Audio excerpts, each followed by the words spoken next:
Hello मित्रों, भाइयों बहनों, नमस्कार। मैथ्स डिजिटल क्लासेस के माध्यम से मैं अनुज सिंह आपका बहुत बहुत हार्दिक स्वागत करता हूं। उम्मीद करते हैं कि सभी लोग मस्त होंगे। दीपावली का ये पर्व आपके लिए बहुत अच्छा होगा, मैं ऐसी उम्मीद रखता हूं। और आज की क्लास को हम लोग शुरू करेंगे। जैसा कि आप लोगों को मालूम होगा, इससे पहले भी जो हमने वीडियो अपलोड किया था वो था क्लास 10 के एक चैप्टर 3 का, जिसका नाम था दो चरों वाले रैखिक समीकरण युग्म। ये दो चरों वाले रैखिक समीकरण युग्म चैप्टर का पहला पार्ट 1 हम अपलोड कर चुके हैं। आज हम पार्ट 2 की बात करेंगे और पार्ट 2 में हम लोग आज प्रतिस्थापन विधि स्पेशली बात करेंगे। इससे पहले की वीडियो में हमने सीखा था कि दो चरों वाले रैखिक समीकरण युग्म का क्या परिचय था, परिचय के बारे में हमने सीखा था और इसके बारे में सीखा था कि जो समीकरण युग्म है,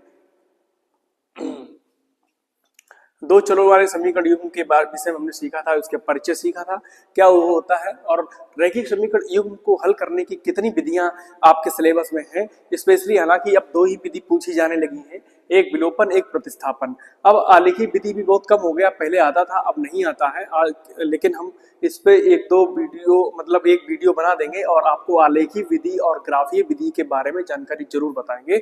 और वो जानना आपके लिए इसलिए जरूरी है क्योंकि जब आप फर्स्ट ईयर या इंटर में जाएंगे तब आप ग्राफ के ही माध्यम से क्वेश्चन को हल करेंगे। तो हम ग्राफ जानना बहुत जरूरी है, तो इसलिए हम आलेखी विधि को आपको बताएंगे कि by the way, by chance कोई ना कोई 1% अगर सवाल आ गया पेपर में तो आपको दिक्कत हो जाएगी। इस वजह से मैं आपका एक छोटा सा वीडियो वो उस पर तैयार कर दूंगा, ठीक है। तो इतना हमने बताया था आपको विलोपन विधि से हल, हम आपको डिस्कशन कर चुके हैं।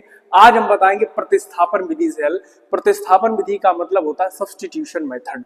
तो भाई आज हम बात करेंगे सब्स्टिट्यूशन मेथड की।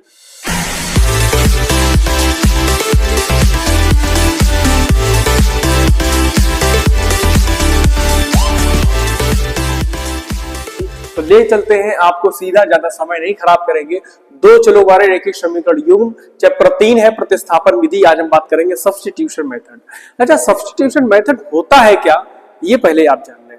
आपने देखा होगा जब क्रिकेट आप खेलते थे, छोटे थे या छोटे, अब क्रिकेट तो खैर अभी बड़े पे भी खेला होगा, आपने या देखा होगा, तो जब किसी खिलाड़ी को चोट लग जाती है या कोई खिलाड़ी टीम से बाहर कर दिया जाता है तो उसके स्थान पर एक कोई आता है, क्या आता है, उसको बोलते हैं सब्स्टिट्यूट। यही वो टर्म है सब्स्टिट्यूट जिसे हम बोलना चाह रहे हैं या जिसे हम समझाना चाह रहे हैं कि उस व्यक्ति के स्थान पर एक दूसरा व्यक्ति आ जाता है या उस खिलाड़ी की जगह कोई दूसरा खिलाड़ी खेलने लगता है। मतलब क्या होता है, और अब जब खिलाड़ी सही हो जाता है, मतलब कहने का जब खिलाड़ी की चोट सही हो गई तो वही खिलाड़ी दोबारा बुला लिया जाता है, तो उसको बोलते हैं प्रतिस्थापन। मतलब उसकी जगह पे दूसरे को रखा और फिर दोबारा जरूरत पड़ने पर फिर उसको बुला लिया। तो वही है इसमें होगा। हम क्या करेंगे, इसमें एक्स और वाई की बात करेंगे, चर राशियां एक्स और वाई। इसमें क्या होगा, एक्स का मान उठाकर वहां लिखेंगे, उसका मान उठाकर यहाँ लिखेंगे, ऐसे इस तरीके से माना जाता है। तो देखो यही इसमें होगा। जैसे ये समीकरण आपको देख रहे होंगे बोर्ड पर दिया है, x + y = 5 और दूसरा समीकरण है 2x - 3y = 4 को प्रतिस्थापन विधि से हल करो। ये आपका क्वेश्चन आपके पेपर में बनता है और आपको हम दिखाएंगे कुछ प्रीवियस ईयर की भी क्वेश्चंस की डिस्कशन हम जरूर करेंगे जो पिछली साल परीक्षाओं में पूछे जा चुके हैं, जो आज के लिए आप के लिए बहुत इंपॉर्टेंट साबित होंगे। तो अब हम देखिए इस सवाल को करते हैं कि कैसे करेंगे, करने का तरीका क्या है। आपको दो समीकरण दे रहा है। विलोपन में क्या था, हम एक चीज को काटते थे, x को काटते थे y का मान आता था, या y को काटते थे x का मान आता था। इससे पहले जो वीडियो नहीं देखा है वो वीडियो पहले देख लें। अब मैं इसका डिस्क्रिप्शन में लिंक दे दूंगा। ये जो वीडियो आप देख रहे होंगे डिस्प्ले पर भी शो हो रहा है, वही आप लोग इसको देख लीजिएगा क्योंकि उससे आपको बहुत जानकारी आपको मिल जाएगी और उसमें बहुत सी चीजें इसमें यूज होंगी। तो कृपया करके वो वीडियो पहले देखें तब आप यहाँ पर आए। देखो x + i = 5 दिया गया, 2x - 3y = 4 दिया गया।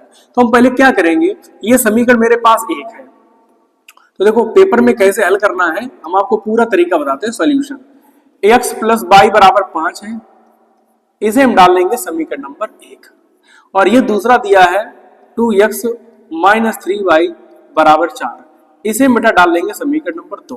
यहां तक मैं उम्मीद करता हूं किसी को भी कोई दिक्कत नहीं हुई होगी क्योंकि यहां तक तो सब एक नॉर्मल सी बात है।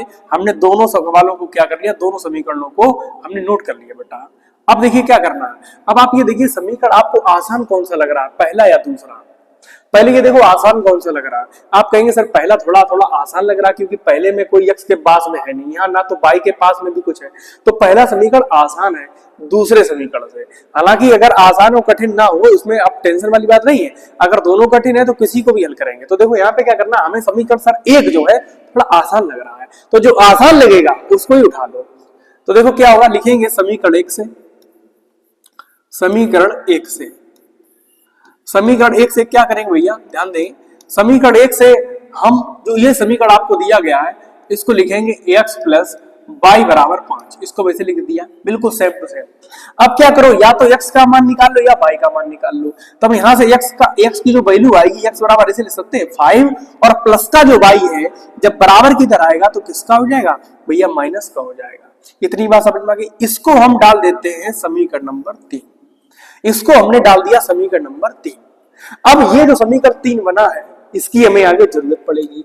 अब क्या करना है, अभी देखो आपने हल किसको कराया था सर, हमने समीकरण 1 को हल कराया। आप समीकरण 1 को हल कराया तो ये जो x का मान आया है, जो समीकरण 3 बना है, x का मान जो आया है वो ये मान हम समीकरण 2 में लिख देंगे, ये मान समीकरण 2 में प्रतिस्थापित कर देंगे, यही होती है प्रतिस्थापन विधि। ये मान उठाकर समीकरण 2 में प्रतिस्थापित कर देंगे। तो लिखेंगे समीकरण 2 से, समीकरण 2 से हम क्या करेंगे, यही मान उठाकर समीकरण 2 में लिख देंगे जहां x होगा। तो ये देखो 2 की जगह 2 लिख देंगे, ब्रैकेट। अब x की जगह क्या लिखा है सर, लिखा है 5 माइनस y, ब्रैकेट बंद, minus 3y is equal to 4। इतनी बात समझ में आई। 2 की जगह 2, यहां देखो x है, इस x की जगह हमने ये चिपका दिया 5 माइनस y, माइनस 3y वैसे ही, इक्वल वैसे ही, 4 वैसे ही। क्लियर हुआ। अब इस 2 का मल्टीप्लाई कराएंगे, ये तो कक्षा 6, 7, 8 वाले भी बच्चे जानते हैं। 2 का मल्टीप्लाई कराया भैया 10 हो गया, 2 का मल्टीप्लाई y से कराया 2y हो गया, और माइनस के ये 3y वैसे लिख देंगे, बराबर के 4 वैसे लिख देंगे। बताओ यहां तक क्लियर है। अब क्या करेंगे, ये बरादरी बरादरी के जोड़ देंगे, बरादरी बरादरी मतलब बाई बाई बरादरी का हो गया, एक्स एक्स बरादरी हो गया, जेड जेड बरादरी हो गया। अपनी भाषा में पढ़ो। तो देखो क्या करेंगे, 10 की जगह 10, माइनस 2y माइनस 3y। अब आप कहोगे सर ये कैसे जोड़ेंगे, ये अगर जोड़ा नहीं आता है, घटाना नहीं आता है, तो इसकी भी वीडियो मैंने अपलोड की थी। अगर उसको नहीं आप लोग जानते तो इसको देख लो, वीडियो में आपको डाल दूंगा, उसका डिस्क्रिप्शन भी मैं दे दूंगा और डिस्प्ले में शो करा दूंगा ताकि आप लोगों को देखने में आसानी। तो देखो 2y में 3y जब हम जोड़ेंगे तो ये 3 और 2 कितने हो जाएंगे, 5y, बराबर में कितना चल रहा है 4, जैसा 4 वैसे लिख दिया। आगे देखो अब क्या करना भैया, अब ये जो बरादरी बरादरी देखो, ये 10 और 4 ये बरादरी के हैं। क्यों भैया बरादरी के हैं, ये भी अचर ये भी अचर, तो अचर को अचर के पास ले जाओ।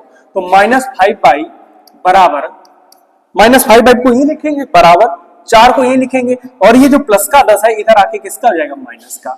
तो माइनस के 5y बराबर 4 में से 10 घटाएंगे भैया, हमको मालूम है 6 बचेंगे, वो भी माइनस के। माइनस से माइनस उड़ा दो तो y की जो वैल्यू आ गई कितनी आ गई भैया, 6/5 आ गई। इतनी बात सभी लोगों को, उम्मीद करते हैं सभी लोगों को बहुत ही अच्छी तरीके से समझ में आ गई होगी। y का मान आ गया मेरा भैया 5, 6/5। बोलिए क्लियर है। अब ये जो y का मान आया है, ये मान उठाकर हम समीकरण 3 लिख दें। अब आप कहोगे भैया 3 में ही क्यों लिखें, 1 लिखेंगे तो भी आंसर आएगा, बिल्कुल आएगा। 2 में लिखोगे तो भी आएगा, 3 में इसलिए लिखेंगे क्योंकि 3 से डायरेक्ट आंसर आ जाएगा, कोई टेंशनबाजी नहीं होगी। तो समीकरण 3 से लिखेंगे y का मान, ये जो मान आया है यही मान, y का मान हम कहां लिख देंगे, समीकरण 3 में रख देंगे। समीकरण 3 में रखने पर तो देखो भाई x is equal to 5 minus y, और y की वैल्यू है 6/5।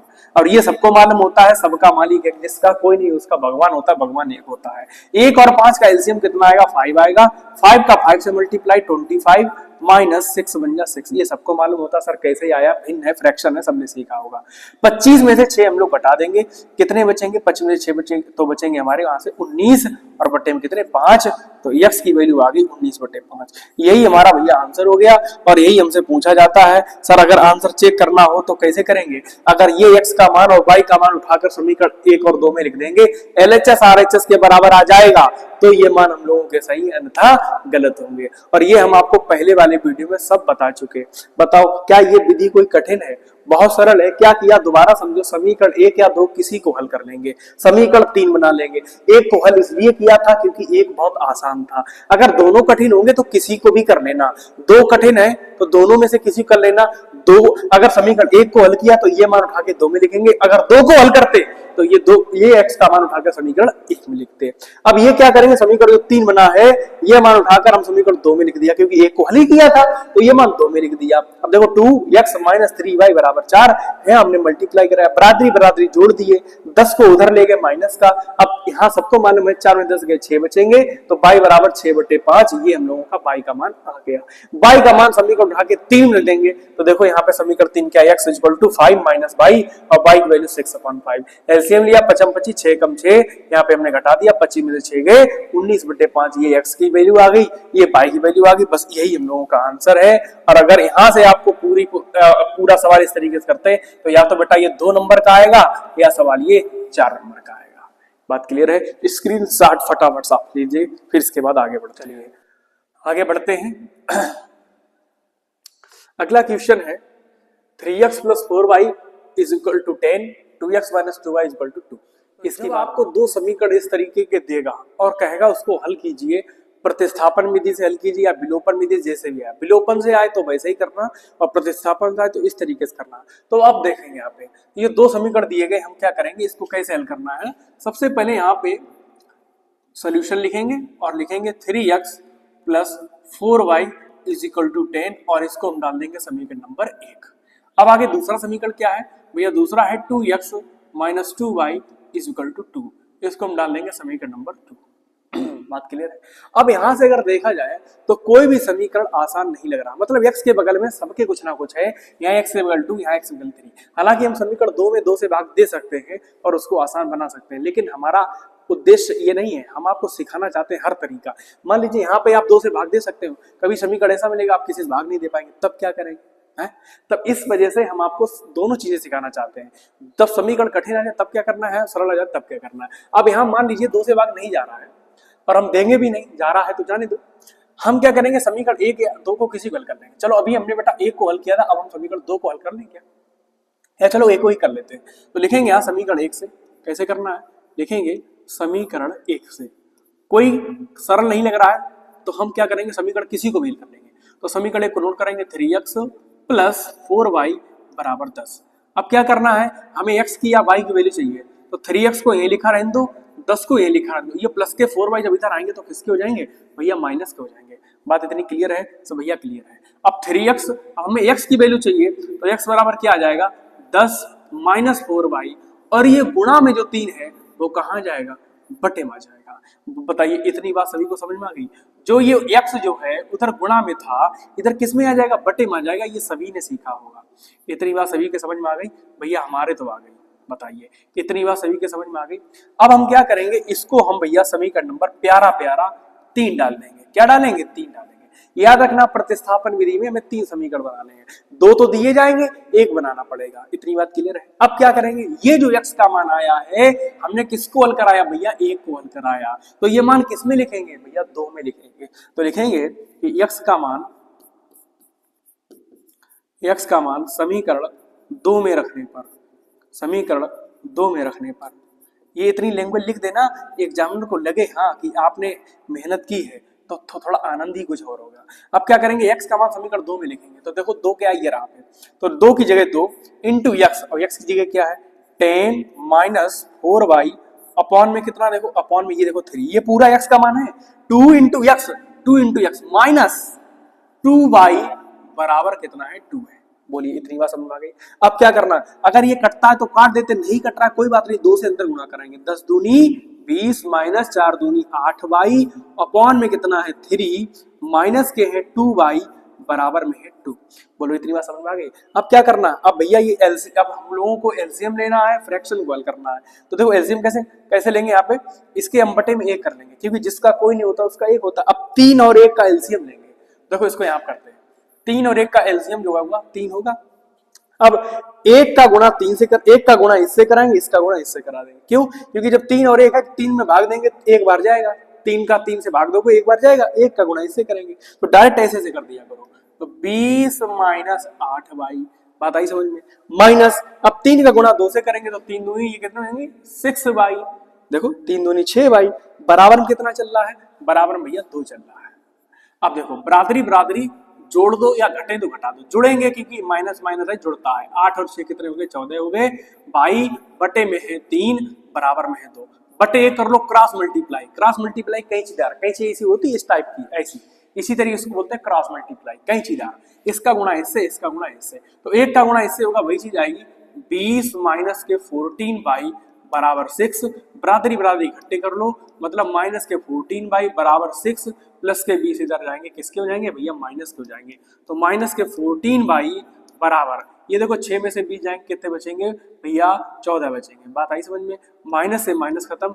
अब बाई की वैल्यू निकालना चाहो तो 14 बटे 14, 14 अपॉन 14 यानी कि 14 बन जा 14, तो बाई की वैल्यू कितनी आ गई 1 आ गई, लो भाई बाई का मान तो आ गया, इतनी सरल बात थी, बाई का मान आ गया। अब ये बाई का मान उठाकर हम समीकरण 3 में लिख देंगे, 3 लिखना बहुत आसान रहेगा, तो x का मान आ जाएगा, तो देखो लिखेंगे थोड़ा ऊपर बढ़ाएंगे, बाई का मान समीकरण 3 में रखने पर, 3 में रखने पर देखो समीकरण 3 में लिखेंगे तो x बराबर 10 माइनस 4 गुणे बाई गुणे 1, बाई का मान 1 है, बटे में कितना है 3, तो x बराबर 10 माइनस 4 बटे 3, 10 में से 4 गया कितना बचेगा 6 बटे 3, 3 दूनी 6, तो x का मान आ गया कितना 2, यही हमारा आंसर है। आप इसका अगर सत्यापन करना चाहें कि आंसर सही आया है गलत आया, ये x और y के मान उठाकर समीकरण 1 और 2 में लिख देना, LHS RHS बराबर ही आएगा। बात इतनी समझ में आ गई उम्मीद करते हैं। तो इस तरीके का सवाल आपको पेपर में मिलेगा या तो प्रतिस्थापन विधि आएगी या विलोपन विधि आएगी, दो विधियां आप लोगों को याद रखनी है, आप इसका स्क्रीनशॉट ले लें फिर आगे बढ़ते हैं। चलिए आगे क्वेश्चन, एक प्यारा सा क्वेश्चन आपको हमने दिया है 2x + 3y = 11 तथा 2x - 4y = -24 को हल कीजिए। कुछ सवाल बटे वाले होंगे, जैसे हमने इससे पहली वाली एक्सरसाइज में बताया था, इससे पहले वाली वीडियो में, तो हमने कहा उसको एलसीएम लेके हल कर लीजिए, इसके बाद वही ऐसा ही समीकरण बन जाएगा। तो ऐसे सवाल आपकी बुक में दिए गए हैं, उन सभी सवालों को आप लोग लगाइए। अगर कोई दिक्कत होती है तो आप लोग कमेंट बॉक्स आपकी रहता है खुला हुआ, आप उसमें कमेंट बॉक्स में कमेंट करेंगे तो उसका मैं जल्द से जल्द रिप्लाई करने का प्रयत्न करूंगा। बस आप लोग एक्टिव रहिए, अगर आप एक्टिव रहेंगे तो हम आपसे कई गुना ज्यादा एक्टिव रहेंगे, ठीक है भाई। अब ये आपके ऊपर है, क्योंकि बोर्ड एग्जाम भैया आपको देना है, हमको नहीं देना है कि नहीं, आप बोर्ड एग्जाम देना। चलिए क्वेश्चन है, तो हम लोग क्या कर देंगे, देखो हमने सबसे पहले वही काम करना है कि समीकरण दोनों नोट कर लो, 2x + 3y = 11, इसको हम डाल देंगे समीकरण नंबर 1। दूसरा है 2x - 4y बराबर है -24, इसे हम डाल देंगे समीकरण नंबर 2, समीकरण नंबर 2। अब क्या करेंगे, अब अगर आप देखना चाहें यहां भी 2 से भाग दे सकते हैं, है ना, लेकिन हमने अभी आपको क्या बताया, हम आपको सिखा रहे हैं तरीका, भाग देना चाहो तो आप भाग दे सकते हो। अब इस समीकरण 2 को भाग करके आसान कर लो, चलो इसे हम इसी तरीके से बता दें, समीकरण 2 को आसान करो, यानी कि 2 से भाग जा रहा है तो समीकरण 2 में भाग देंगे, ये क्या बनेगा x - 2 दूनी 4, 2 बनेगा बराबर 2 से इसमें भाग देंगे, 2 × 1 = 2, 2 दूनी 4 बराबर जाएगा। अब समीकरण मान लो आपका ये 2 था, आप ये 2 ना डाल के आप ये 2 डाल दो, और ये समीकरण ये था इसको हमने हल कर दिया है, ये समीकरण नंबर हमने इसको हुई 2 डाल दिया, इसे हम हटा दें 2। बात क्लियर है भाई। जो समीकरण 2 था वो समीकरण सही से नहीं लिखा था, हमने इसको सही से लिख के समीकरण 2 इसे डाल दिया, क्या दिक्कत है, कोई दिक्कत नहीं। अब क्या करना है, समीकरण 3 बनाना है, तो समीकरण 3 बनाने के लिए हम क्या करेंगे, इसे हल करें या इसे, भैया समीकरण 2 आसान लग रहा है, देखो x के बगल में कोई है ही नहीं, जब x और y के बगल में कुछ हो ना, अगर x के बगल में कुछ होता y के नहीं होता बगल में, तो y का मान निकालेंगे, क्योंकि बटे में आ जाता है। जैसे यहाँ पे देखो, यहाँ पे क्या हुआ था, बटे में आ गया, तो बटे में थोड़ा खतरा हो जाता ना, जैसे बटे आता है वैसे खतरे की घंटी बज जाती है, तो कोशिश ये करो कि बटे में ना बने। अब ये जो है x बटे में नहीं जाएगा, क्योंकि x के बटे में 1 है, गुणे में 1 है, तो उधर जाएगा बटे 1 से कोई फर्क ही नहीं पड़ेगा। तो हम क्या लिखेंगे, समीकरण 2 से, समीकरण 2 को हल कराओ, लिखो समीकरण 2 से तो बेटा समीकरण 2 को कैसे हल कराएंगे, सुनो ध्यान से। हम लिखेंगे x - 2y बराबर -12। अब क्या करेंगे, x की वैल्यू निकाल लो, तो -12 वैसे लिख देंगे, ये -2y जब इधर आएंगे किसके लेंगे, प्लस के, हमें x का मान निकल, अब देखो बटे में कुछ आगे नहीं है, तो यही हमारा आ गया, इसे हम डाल देंगे प्यारा प्यारा समीकरण नंबर 3। क्लियर है। अब देखो इसके बटे में कुछ नहीं आया, अगर यहाँ 2y लेते तो 2y के बटे में 2 आता, फिर 2 आता बटे में झंझट हो जाती। ऐसे सवाल करो कि सवाल सिंपल बने। ये x का मान उठा के हमने किसको हल कराया भैया, 2 को कराया, तो ये मान उठा के किसमें लिखना, 1 लिखना। तो लिखेंगे समीकरण 1 से, समीकरण 1 से देखो क्या होगा, समीकरण 1 में जाएगी तो 2 इंटू एक्स, और x की वैल्यू क्या है लिख दो माइनस के 12 प्लस के 2y ब्रैकेट बंद प्लस के 3y बराबर 11। हल कराओ, 2 का मल्टीप्लाई 12 दूनी 24, 2 दूनी 4y प्लस के 3y बराबर 11। अब 4y और 3y जुड़ जाएंगे भैया, तो सबको मालूम है 7y बराबर कितना है 11। तो यहाँ से हम 7y यही लिखा रहने, 11 यही लिखा रहने, माइनस के 24 जब इधर आएंगे किसके हो जाएंगे प्लस के 24। तो 7y बराबर कितना आ गया, 4 1 5 2 1 3 35 आ गया। अब 35 को हम y का मान निकालेंगे तो y बराबर हो जाएगा 35 बटे 7, 7 पर 35, तो y का मान कितना आ गया 5 आ गया। भैया y का मान आ गया, आंसर आ गया, आधा आंसर आ गया, आधा क्या बल्कि 80% सवाल हो गया, 20% बचा है। अब ये y का मान उठा के कहाँ लिखना है भैया, 1 में लिख देंगे आंसर आ जाएगा, 2 में लिखेंगे आंसर आएगा, 3 में लिखेंगे आंसर आएगा, लेकिन किस में लिखना है, 3 में ही लिखना है। तो समीकरण 3 से, समीकरण 3 से, समीकरण 3 में ये मान लिख दो, बहुत आसान रहेगा।